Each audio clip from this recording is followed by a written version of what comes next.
Oso ohitura zabaldua da euskaldunon artean, erderara jotzea taldeko kideren batek euskeraz ez dakienean. Hainbat izan daitezke arrazoiak, baina gehienetan euskaraz mintzatzen ez dakien horrekiko errespetuz egiten dugula diogu. Baina errespetuz jokatzea alda hori. Berdin jokatzen aldugu bestelako kasuetan. Naia, 14 urtekoak azterketa guztia bukatu ditu. Orain buelta urtez. Los productos de los niños que ponen azul con el de las niñas que se ponen rosa.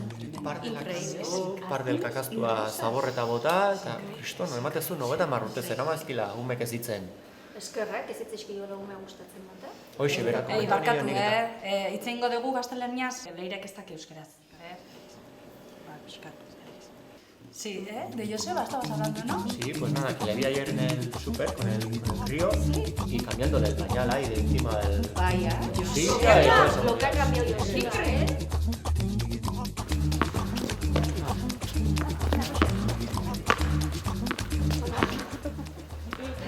Leirek ez daki pelotan jolaste. Zer utzi zaizue berarekiko errespetuz beste zerbaitea jolaste badeu? Ba, ez da beharrezkoa, etorri leire. lasai neska. Horri, praktikatuz ikasten da. Partu. Venga, gaina sakio beak mugitu.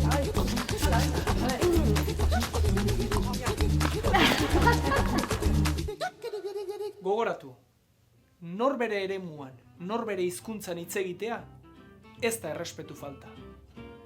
Helburua ez baita, persona bati aurpegira hitz egitea, eta hark ez ezer ulertzea.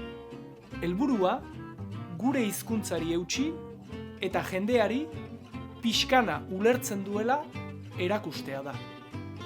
Errespetuz, eskua luzatzea. Positivity.